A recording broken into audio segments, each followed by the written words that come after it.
چند روز قبل امریکی نومنتخب صدر جو بائیڈن اپنے دوست کتے کے ساتھ کھیلتے ہوئے زخمی ہو گئے۔ پسلی کی ہڈی میں ہیئر لائن فریکچر آیا جسے چند ہی دنوں میں ٹھیک کر دیا گیا۔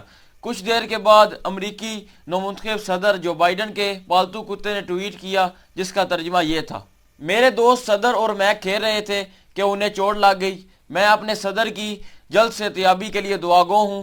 یہ اقرار نامہ دنیا بھر میں لاکھوں لوگوں نے پڑھا اور کتے کی انسانی دوستی کو سراہا۔ سابق امریکی صدر ڈونلڈ ٹرمپ اپنی وضاحت کے آدمی تھے۔ انہوں نے وائٹ ہاؤس میں قدم رکھتے ہی یہ فرمان جاری کیا تھا کہ میرے ہوتے ہوئے کوئی بھی وائٹ ہاؤس میں کسی قسم کا جانور لانے کا سوچے گا بھی نہیں۔ وہ یہ سمجھتے تھے کہ ان پالتو جانوروں کے ساتھ وقت ضائع کرنے سے بہتر ہے کہ انسان اپنا قیمتی وقت کسی اچھے کام میں لگائے جس سے انسان کا فائدہ ہو۔ سابق امریکی صدر جیمز کے بعد ٹرمپ وہ واحد آدمی تھے جنہوں نے وائٹ ہاؤس میں پالتو جانوروں کے ساتھ رہنا گوارا نہ کیا۔ سابق صدر ابراہیم لنکن کے صدر بنتے ہی وائٹ ہاؤس کا پہلا مہمان لیڈی بوائے نامی ایک کتا تھا۔ اسے وارنگ جی اپنے ساتھ لائے تھے۔ جارج واشنگٹن نے وائٹ ہاؤس میں پورا چڑیا گھر کھو رکھا تھا۔ امریکی نسل کی لومڑیاں، 4 گرے ہنٹس کتے، اسپین کے بادشاہ کی جانب سے دیا گیا خچر، جنگلوں میں کام آنے والے گھوڑے اور طوطے بھی پا رکھے تھے۔ متعدد کتے، گھوڑے اور پرندے تھامس جیمز کے ساتھ امریکی ایوان صدر کی زینت بھی تھے۔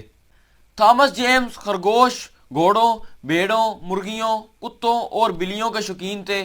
وہ یہ کہتے تھے کہ یہی میری کابینہ ہے۔ وہ اپنی بلی ڈیکسی کو اپنی کابینہ کی ذہین فتین رکن سمجھتے تھے۔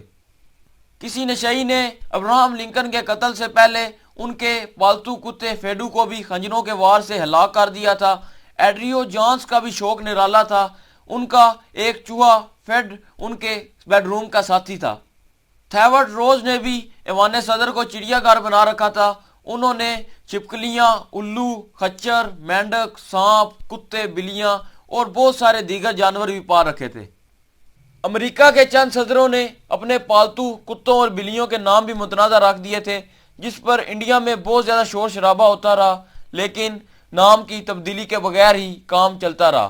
نومنتخب صدر نے اپنے پالتو کتے کا نام جان میجر رکھا ہے۔ یقیناً اس کا میجر کے ساتھ کوئی تعلق نہیں، یہ محض ایک نام ہے۔ اسی طرح سابق امریکی صدر جارج بش نے بھی اپنی ایک بلی کا نام انڈیا رکھا تھا۔ انڈیا میں اس پر کافی شور شرابہ ہوا اور انڈیا کے لوگوں نے بلی کے نام کی تبدیلی کا مطالبہ کیا، لیکن صدر بش اپنے ارادے سے ٹس سے مس نہ ہوئے اور انڈیا نامی بلی وائٹ ہاؤس میں دندناتی پھرتی رہی۔ امریکی ایوان صدر میں ساکس نامی بلی نے بھی کافی شہرت حاصل کی، بلکہ کبھی کبھار تو وہ بل کلنٹن کے ساتھ پریس بریفنگ میں بھی براجمان ہوتی تھی۔ 1993 کی پریس کانفرنس میں موقع پر لی گئی تصویر میں اس کو صاف طور پر دیکھا جا سکتا ہے اور اس تصویر نے دنیا بھر میں بہت زیادہ شہرت حاصل کی۔ سیاہ اور سفید رنگ کی بلی امریکہ میں گوروں اور کالوں کی محبت کی نشانی تھی۔ 1997 میں بل کلنٹن نے لیبر ڈور کو بھی وائٹ ہاؤس کا مہمان بنا لیا تھا۔ ہیری کلنٹن نے اس پر کتاب بھی لکھی تھی۔ جارج بش کے دور حکومت میں ایک بلی اور 3 کتے وائٹ ہاؤس کے مہمان تھے۔ براک اوباما کے پہلے دور حکومت میں کوئی پالتو جانور بھی وائٹ ہاؤس میں نہیں رہا، لیکن دوسرے دور حکومت میں براک اوباما نے ٹیڈ کینڈی کے دیے ہوئے تحفے بو نامی پرتگالی نسل کو اپنی حکمرانی کا ساتھی بنا لیا اور بعد میں سنی نامی مادہ بھی رکھ لی۔ بو پر 2010 میں ایک کتاب بھی منظر عام پر آئی۔ پالتو جانور امریکہ کی انتخابی مہم بھی چلاتے رہے ہیں۔ بہت سارے صدروں نے لوگوں کی ہمدردیاں سمیٹنے کے لیے جانوروں کا استعمال کیا اور یوں ووٹ کو عزت دلوانے کی کوشش کی۔ ہربرٹ ہوور نے بھی صدارتی انتخابات میں امریکیوں کی جانوروں کے ساتھ محبت کا خوب فائدہ اٹھایا اور ہر ٹی وی ایڈ میں اور پوسٹر پر اپنے کتے کے ساتھ تصویر لگوائی۔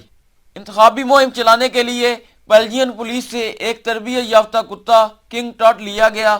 وہ اس کتے کے ساتھ بہت ساری تصویر بناتے رہے۔ انہوں نے اس کتے کے ساتھ لی گئی تصاویر کو ملک بھر میں بہت زیادہ مشہور کیا اور اس کی تشہیر کی۔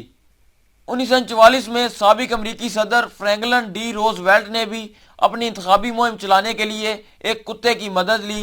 اسکاٹش نسل کی نیئر فالا نے بھی اپنے مالک کا بھرپور ساتھ دیا۔ ایک مرتبہ تو امریکی صدر ادھر ادھر تشویشناک حالت میں گھومتے دکھائی دیے۔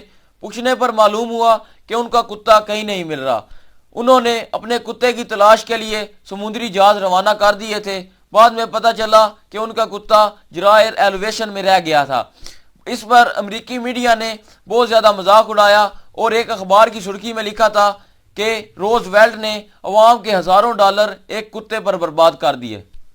یہی تاریخ دہراتے ہوئے سابق امریکی صدر رچرڈ نکس نے 1952 میں نائب صدارت کے دوران اپنے پالتو کتے کریپسل نسل کے کتے چیکرز کے لیے سلیش فنڈ کا نظام قائم کر دیا تھا۔